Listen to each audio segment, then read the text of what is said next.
இப்போலாம் Instagram open பண்ணாலே புது புது டிஷ்ஷஸ் மட்டும்தான் கண்ல படுது. அத பார்த்தாலே ட்ரை பண்ணி பார்க்கணும்னு தோணுது. ஆனா அது ஃபாரின் ப்ராடக்ட்டா என்னன்னே எனக்கு தெரியல. நெறைய என்னென்னத்தையோ சேர்த்து செய்றாங்க. ஃபைனல் டச் பார்க்கறக்கே அவ்வளோ ஒரு எம்மியா, சூப்பரா பார்த்தோனே சாப்பிடணும் போலயே அப்படியே இருக்குது. பட் நம்ம அந்த ப்ராடக்ட்லாம் நம்மளுக்கு கிடைக்குமா என்னன்னு தெரியல. பட் நமக்கு தெரிஞ்ச அளவுக்கு எதையோ ஒண்ணு ட்ரை பண்ணி பார்ப்போம். எனிவே நான் 2, 3 டிஷ் வந்து எடுத்து வச்சிருக்கேன். பார்ப்போம்.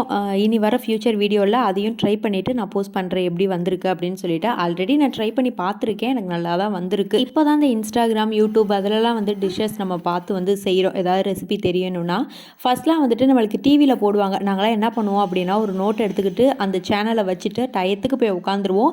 என்னென்ன பொருள் சொல்கிறாங்க, எப்போ எவ்வளோ சேர்க்கணும்னு சொல்கிறாங்கன்னு அழகாக நோட்டில் எழுதி வச்சுட்டு அந்த டிஷ்ஷஸ் வந்து ட்ரை பண்ணாத நாளே கிடையாது. புதுசாக போட்டாங்கன்னா போதும் உடனே அதை ட்ரை பண்ணியே பார்க்கணும்டா அப்படின்னு சொல்லிட்டு ட்ரை பண்ணாத நாட்களும் இருக்குது. அதெல்லாம் நினச்சி பார்க்கும்போதே ஒரு ஸ்வீட் மெமரி தானே. நீங்களும் இந்த மாதிரி ட்ரை பண்ணியிருக்கீங்களா என்ன?